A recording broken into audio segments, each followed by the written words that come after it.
इस मुल्क के डाकुओं को जानता था, पहचानता था, लेकिन हमारी नफ्सियात बहुत अजीब है। हमारी नफ्सियात क्या है कि सब कुछ वाज़े हो जाने के बाद, मज़ीद वाज़े हो जाने के बाद भी अंदाज़ा लगाएं कि नून लीगी भाई हमारे जो हैं कहते क्या हैं, खाते थे तो लगाते भी थे। यानी वो इनको डिफेंड भी जब करते हैं तो इस बात को तस्लीम करते हैं कि ये चोर हैं। लेकिन दुख इस बात का है कि खाते हैं तो लगाते भी, इनको ये नहीं पता कि वो खाते कितना था और लगाते कितना था। ये लोग अगर ये सिर्फ 5-10% खाते इस मुल्क का, तो ये मुल्क जन्नत में तब्दील हो चुका होता। हमारा करोड़ों बच्चा स्कूलों से बाहर अब्यूज़ ना हो रहा होता, हमारा नौजवान आज बेरोज़गार न होता। मैं ये बिल्कुल नहीं कह रहा कि यहाँ दूध की नहरें बहने लगती, लेकिन आप यकीन करें ये मुल्क आज जिस साल में इससे कई गुना बेहतर होता।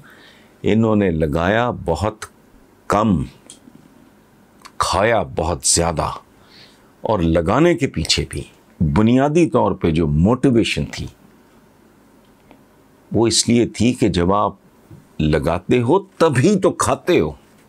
बाकी जो बार की वारदातें हैं बैरून मुल्क, जिनका आम आदमी को पता ही नहीं होता, ये IPPs, ये वो किस भाव क्या कौन सा सौदा कहाँ कर दिया, वो आम आदमी को समझ नहीं आती। लेकिन जो लोकल, जिसको प्रोजेक्ट्स कहते हैं, मसलन मैं आगे एक सवाल आएगा जिसमें शहबाज शरीफ साहब के हवाले से बात हुई। मैंने मेट्रो को अपोज किया था। मैं खासा वेल ट्रेवल्ड आदमी हूँ। मैं 80s बल्कि 80-81 से ही मैंने इंटरनेशनल ट्रैवलिंग शुरू की। तो मुझसे बेहतर कौन जान सकता है कि मेट्रो के फ़वाइद क्या हैं, मेट्रो कितनी अच्छी चीज़। लेकिन तरजीहात होती हैं। एक घर का सरबराह क्या करता है, वो सबसे पहले अगर वो रेंटेड घर में है किराए का सोचेगा, अपने घर में है वो अपने बिल्स का, बच्चों की फीस, उसका ट्यूटर, हेल्थ, बुनियादी एजुकेशन, हेल्थ, ये इन चीज़ों पे तवज्जो देगा। वो बहुत ही बदनसीब होगा, बहुत ही जाहिल होगा जो बच्चों की वेलफेयर, उनकी हेल्थ, उनकी एजुकेशन की कॉस्ट पे किस्तों पे जाके गाड़ी ले आए। वो बहुत कमज़र्फ होगा, कमज़ेन होगा। सो चीज़ें अच्छी बुरी नहीं होती, प्रायोरिटीज़ होती हैं। तो मैंने यही आर्ग्यूमेंट, इसी तरह के आर्ग्यूमेंट्स दे के मैंने इस बात को अपोज किया था। लेकिन एट द सेम टाइम मैंने इनके चंद प्रोजेक्ट्स को जो मुझे बहुत अच्छे लगे, मैंने उनको बहुत अप्रिशिएट भी किया। मैंने ज़िंदगी में ये हरकत कभी नहीं की कि जी आपकी मुखालफत मैंने बराए मुखालफत करनी है। मेरा रब माफ़ करे, ये गुनाह अजीम है। और अगर मैंने आपको सपोर्ट करना है तो सपोर्ट बराए सपोर्ट ही करना है। मैं PTI को क्रिटिसाइज़ करता हूँ। सो इसलिए बेनकाब तो ये पहले थे। अब असल बात ये है कि जो नकाब हमारी अक्लों पे पड़े हुए हैं, जो नकाब हमारे ज़मीरों पे पड़े हुए हैं, वो कोई उलट दे और लोगों को पता लगे कि नहीं, हम 2 साल और पत्थर बांध लेंगे अपने पेट पे और जबर बर्दाश्त कर लेंगे, लेकिन मिलजुल के इस मुल्क को ट्रैक पे वापस ले आएंगे। इमरान खान अपने हिस्से की गलतियां कर रहा है, लेकिन इन्नमल माल बिन्नियात, अल्लाह पालना करता है खुश नीयत आदमी की, दयानतदार। मुझे पता है इर्द गिर्द चोर चकार भी हैं, मिसगाइड करने वाले भी, सब कुछ हैं। चूँकि हमारा नेशनल कैरेक्टर क्या है, मैं इस पर क्या तबसरा करूँ, आप भी जानते हैं, मैं भी जानता हूँ, मैं भी पाकिस्तानी हूँ, आप भी पाकिस्तानी हैं। सो इसलिए ठीक है, ये क्रिटिसिज्म और ये बात मैं करता भी रहता हूँ, जहाँ बहुत ज़रूरी समझता हूँ वहाँ क्रिटिसाइज़ भी करता हूँ। जी अब्दुल लतीफ़ साहब ने भेजा है मुल्तान से। वो कहते हैं कि जी वज़ीर ख़ज़ाना शौकत तरीन ने कौमी असम्बली में सालाना बजट पेश किया। इमरान खान से किसी ने पूछा बजट अवाम दोस्त होगा या नहीं। उनका जवाब था कि जी सब खुश हो जाएंगे आप लोग। आप इस बजट को कैसे देखते हैं? क्या ये बजट हकीकी तौर पे अवाम दोस्त साबित होगा? अब्दुल लतीफ़ साहब, पहली बात तो ये है, मैं माज़रत चाहता हूँ, मेरी तबीयत ठीक नहीं थी, मैं बजट मैं नहीं देख सका, ना मैं सुन सका हूँ, ना मैंने टीवी देखा है। दूसरी बात, आपने कहा अवाम दोस्त होगा, अवाम दोस्त नहीं हो सकता। इन हालात में अगर थोड़ा सा भी उसमें नरमी हो, थोड़ा स्पेस मिल जाए, लोगों को सांस लेने का मौका मिल जाए, तो उस हद तक तो तवक्को की जा सकती है। अवाम दोस्त बहुत अजीबो गरीब बजट होता है हुजूर। जो वेलफेयर स्टेट्स हैं वहाँ अवाम दोस्त बजट होते हैं, जहाँ वज़ीर आज़म अगर नाश्ता सरकारी खाते में कर ले तो अज़ाब बन जाता है, जहाँ बच्चों की एजुकेशन स्टेट की जिम्मेदारी होती है, जहाँ शहरी का सेहत के मसाइल उसके होते। ये अवाम दोस्ती अभी दूर की बात है, उसके लिए हमें इंतज़ार करना पड़ेगा और बहुत कुछ बर्दाश्त करना पड़ेगा। बजट मैंने नहीं देखा, मैं माज़रत खा हूँ, लेकिन बहरहाल चूँकि आपका सवाल था, उसका जवाब जितना मैं दे सकता था मैंने दे दिया। ये सवाल है जी, जमील अहमद साहब हैं रावलपिंडी से। वो कहते हैं कि जी सऊदी अरेबिया ने महमद डैम के लिए 90 करोड़ 10 लाख सऊदी रियाल कर्ज की मंजूरी दे दी और सऊदी तरक्याती फंड 25 साल के लिए 2% की शरह सूद पे कर्ज फराहम करेगा। आप क्या समझते हैं कि यह कर्जा पाकिस्तान की किस्मत चमकाएगा या माजी की तरह बच्चा बच्चा मकरूज हो जाएगा? Long way to go Jameel Ahmed sahab, कोई शॉर्टकट नहीं है। वो कहते हैं ना, लम्हों ने ख़ता की थी, सदियों ने सज़ा पाई, हमने बरसा बरस जो कुछ किया, जो कुछ बर्दाश्त किया, जिस तरह के हुक्मरानों को बर्दाश्त किया, जिनके नारे लगाते रहे, उसकी सज़ा तो थोड़ी भुगतनी पड़ेगी। ये इस तरह की सूरत हाल जो होती है ना, इस तरह की सपोर्ट, ये आपको थोड़ा कुशन तो मिल जाता है। ये किस्मत चमकाने चमकूने वाला कोई किस्सा नहीं। सो आई एम सॉरी, मैं शायद आपको डिसअपॉइंट कर रहा हूँ, हर्ट कर रहा हूँ।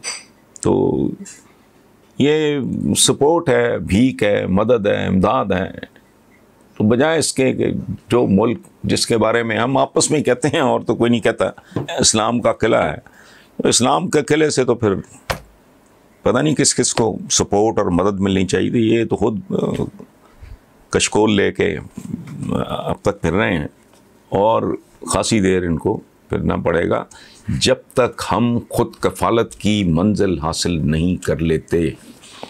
इस तरह के ख्वाब देखना भी गुनाह है। ये आपने किस्मत चमकाना की बहुत दूर की बातें हैं। ये स्कैंडिनेविया में चमकती है, स्विट्ज़रलैंड में चमकती है। वेलफेयर स्टेट्स की बात करें, यहाँ तो बुनियादी, यहाँ तो सिक्योरिटी नहीं दे सकती स्टेट। लोग पागल हैं अगर सिक्योरिटी गार्ड्स रखते हैं जाती कि जी ये गेटेड कम्युनिटी है, इसमें घर या इसमें प्लॉट ले लें, उसके बिल्कुल साथ ही कॉलोनी होती है, लेकिन वो वाला मुझसे 50 लाख महंगा होता है। क्यों जी? गेटेड कम्युनिटी है जी, यहाँ सिक्योरिटी का निज़ाम बहुत अच्छा है, जाती है, वो आपने पे करना है। तो जो हुकूमत तहफ़्फ़ुज़ नहीं दे सकती, जो उसका बुनियादी फ़र्ज़ है, जो हुकूमतें आपके बच्चों की तालीम का बोझ नहीं उठा सकती, जो उनका बुनियादी फ़र्ज़ है, जो आपकी सेहत की देखभाल नहीं कर सकती, वो हुकूमतें थोड़ी हैं। तो डंग टपाऊ एक अरेंजमेंट है बदसूरत किस्म का, वही इस मुल्क में चलता रहे। हाँ, किस्मत चमके तब हर बच्चा बर वक्त स्टेट उठा के ले जाए और फिर शाम को उसको खाना भी खिलाए और लंच भी कराए और उसको दूध भी पिलाए और उसको पढ़ाए लिखाए भी और फिर वापस घर भी ड्रॉप करे। बाहर कई जगह पे है ये, दोनों माँ बाप काम कर रहे होते हैं, घर खाली होता है, तो बच्चे को उस टाइम के बाद स्टेट ड्रॉप करती है जब उनको पता होता है कि पेरेंट्स घर पहुंच गए। तो ये किस्मत चमकने वाला काम ये भी बहुत दूर है। क्या ये बजट हकीकी तौर पे अवाम दोस्त साबित होगा? अब्दुल लतीफ़ साहब, पहली बात तो ये है, मैं माज़रत चाहता हूँ, मेरी तबीयत ठीक नहीं थी, मैं बजट मैं नहीं देख सका, ना मैं सुन सका हूँ, ना मैंने टीवी देखा है। दूसरी बात, आपने कहा अवाम दोस्त होगा, अवाम दोस्त नहीं हो सकता। इन हालात में अगर थोड़ा सा भी उसमें नरमी हो, थोड़ा थोड़ा स्पेस मिल जाए, लोगों को सांस लेने का मौका मिल जाए, तो उस हद तक तो तवक्को की जा सकती है। अवाम दोस्त बहुत अजीबो गरीब बजट होता है हुजूर। जो वेलफेयर स्टेट्स हैं वहाँ अवाम दोस्त बजट होते हैं, जहाँ वज़ीर आज़म अगर नाश्ता सरकारी खाते में कर ले तो अज़ाब बन जाता है, जहाँ बच्चों की एजुकेशन स्टेट की जिम्मेदारी होती है, जहाँ शहरी का सेहत के मसाइल उसके होते, ये अवाम दोस्ती अभी दूर की बात है। उसके लिए हमें इंतज़ार करना पड़ेगा और बहुत कुछ बर्दाश्त करना पड़ेगा। बजट मैंने नहीं देखा, मैं माजरत खा हूँ, लेकिन बहरहाल चूँकि आपका सवाल था उसका जवाब जितना मैं दे सकता था मैंने दे दिया। ये हैरान कुन सवाल है, मेरी बिल्कुल वहमो गुमान में भी कभी नहीं ये बात आई। अफसर शहजाद साहब हैं, जौहर टाउन लाहौर। वो कहते हैं जी कि सोशल मीडिया पे लोग कहते हैं कि जिसकी हुकूमत होती है आप उसकी साइड पे होते हैं। वो तो बिल्कुल ही पागलों वाली बात है, ये तो बहुत ही अहमकाना। शहबाज शरीफ थे तो आप उनकी तारीफ़ करते नहीं थकते हो। खुदा की पनाह यार, मैं कोई ड्राइंग रूम में गप लगाता हूँ? मैं तो लिखने वाला आदमी हूँ। इलेक्ट्रॉनिक मीडिया तो कल की बात है। मैं तो 28 साल से डेली कॉलम लिखता हूँ और टॉप के अखबारों में लिखा है हमेशा। तो सारी गवाही है। कौन पागल है जो इस तरह की बात कर सकता है, और कौन है जो इसकी बात सुनेगा? ज़िया-उल हक के ज़माने में जेलें काटी, नवाज शरीफ की tooth and nail opposition, Peoples Party के साथ भी यही। वो खुदा का खौफ करें यार।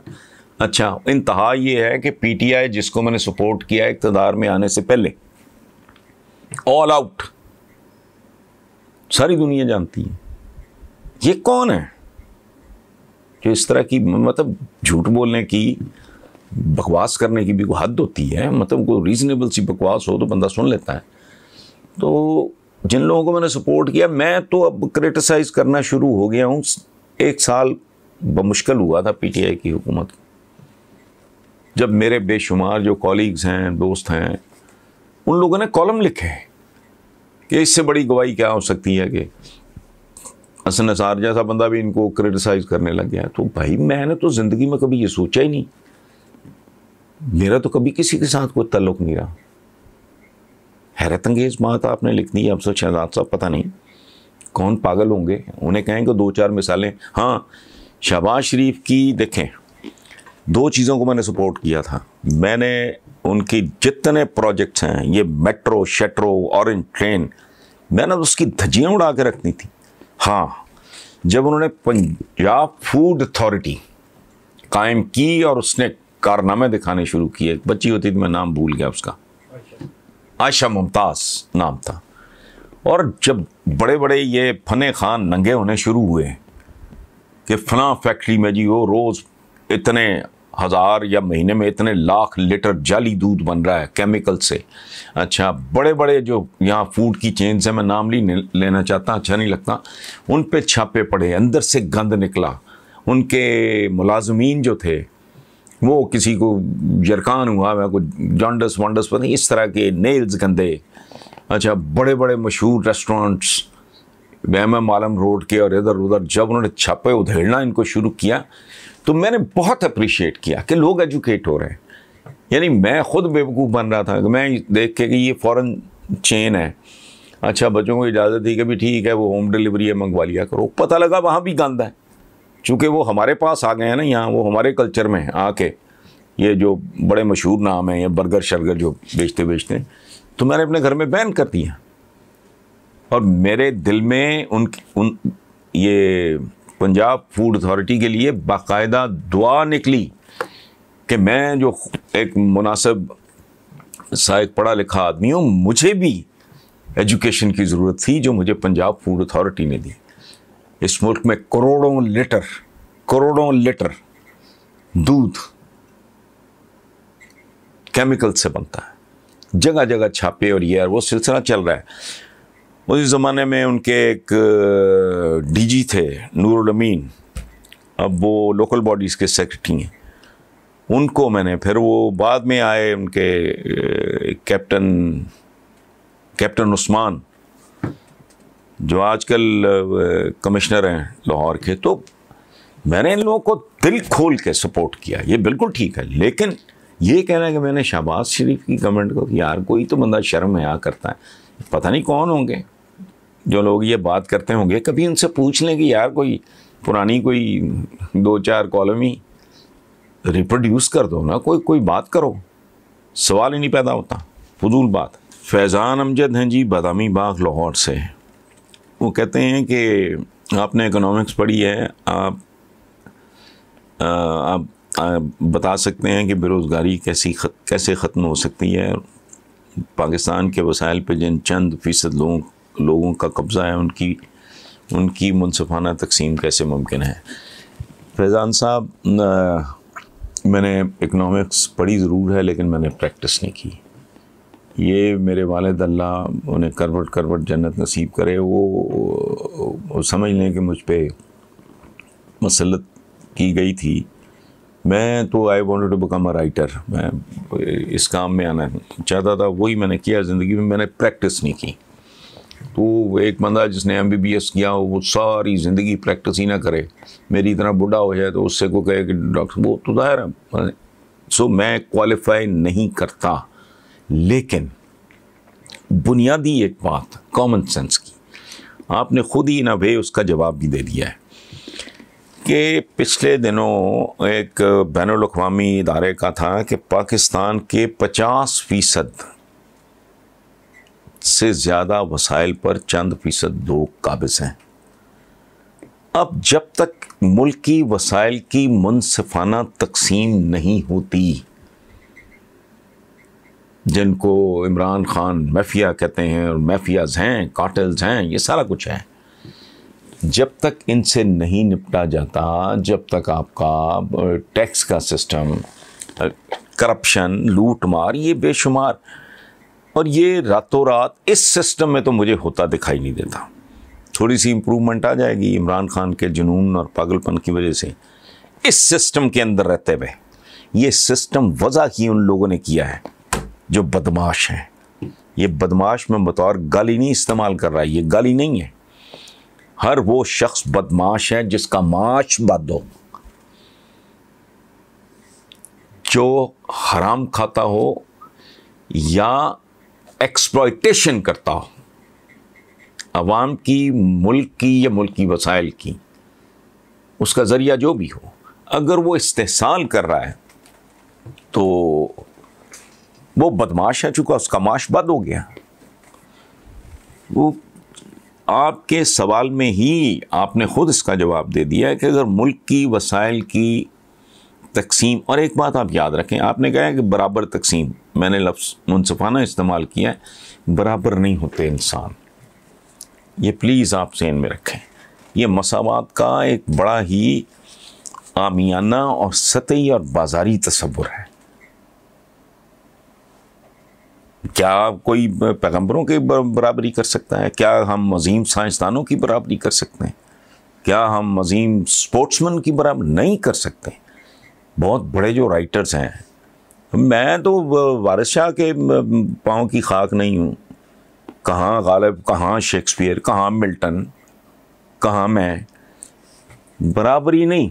इंसान मैं एडिसन का बराबर हो सकता हूँ, मैं न्यूटन का बराबर हो सकता हूँ, मैं आइंस्टाइन का बराबर, ना ना ना, जिनके बनी ना इंसान पे एहसान गिने नहीं जाते, बिल्कुल नहीं। हाँ, बराबरी है कि आप बहुत ज़हनी तौर पे मुझसे आप सालों आगे हैं, आप ब्रिलियंट हैं, आप एक्स्ट्राऑर्डिनरी हैं, आपकी कंट्रीब्यूशन बड़ी, या आपके पास दौलत बहुत है, या जो भी है, लेकिन when it comes to justice, अगर आपने मेरे साथ ज़्यादती की है तो आप भी मेरे साथ कटारे में खड़े हो। या फिर बेसिक नेसेसिटीज़, बुनियादी ज़रूरियात ज़िंदगी, मैं बड़ा आदमी हूँ, भूख मुझे भी लगती है, आप बहुत आला खुराक खा लो, बट डिसेंट खुराक पे हक मेरा भी है, वहाँ हमारी ज़रूरतें बराबर हैं। जैसे अल्लाह पाक ने सूरज की रोशनी हर एक के लिए रखी है, ऑक्सीजन हर एक के लिए रखी है, पानी हर एक के लिए मौजूद है, इसी तरह स्टेट की रिस्पॉन्सिबिलिटी बराबरी। मैं बड़े आदमी के साथ मैं गालिब की बराबरी कर सकता हूँ, ये नहीं, लेकिन मेरे बच्चों को भी यार आप स्कूल पढ़ाओ, शायद उनमें से कोई बड़ा आदमी बन जाए। तो जो बुनियादी ज़रूरतें, बुनियादी तरीन ज़रूरतें, रोटी, कपड़ा, मकान, सेहत, ये वो तहफ़्फ़ुज़, ये बराबर, ये जो बड़े से बड़ा फन खान है वज़ीर आज़म को भी तहफ़्फ़ुज़ होना चाहिए, तो मेरा भी करो। अगर मेरे बच्चे हैं तो उनका भी तालीम पे हक है। वहाँ बराबर हैं हम, सांस मुझे भी लेना है, सांस आपने भी लेना है। सो बाकी जो है मसावात के लिए एक बहुत बड़ा, मैं आपको कॉल बताता हूँ किसी का, मुझे वो जो बुज़ुर्ग थे उनका नाम भूल रहा है, लेकिन बात सुनने से ताल्लुक़ रखती है। उन्होंने कहा कि दुनिया सारी की दौलत इकट्ठी करके, तो दुनिया की बेशतर दौलत तो चंद लोगों के हाथ में, वेस्ट में भी यही है, लेकिन वहाँ बुनियादी ज़रूरियात ज़िंदगी इंश्योर कर दी जाती हैं। खैर, पूरी दुनिया की दौलत, और आप इस पे गौर फरमाएं इस बात पे कि पूरी दुनिया की दौलत हर एक से सब कुछ छीन के पूरी दुनिया में बराबर तकसीम कर दिया जाए। एक मफरूज़ा, एक असम्पशन है, पूरी दुनिया की दौलत इकट्ठी करें और पूरी दुनिया के लोगों में बराबर बांट दें। 6 महीने बाद फिर कोई ऊपर होगा, कोई नीचे होगा, कोई उससे नीचे होगा, कोई बहुत नीचे होगा। ये इसलिए बराबरी का वो डेफिनेशन जो है ना, हमारे कहते हैं मसावात, मसावात, इस्लामी मसावात, इस्लामी मसावात क्या, वहाँ भी मसावात इस तरह की नहीं। इंसाफ मिलता है, अदल मिलता है, आपको तहफ़्फ़ुज़ मिलता है, ये बुनियादी ज़रूरियात ज़िंदगी इंश्योर की, आपकी इज़्ज़त हुक्मरान की जितनी है उतनी ही आपकी, पर बराबर तो नहीं है।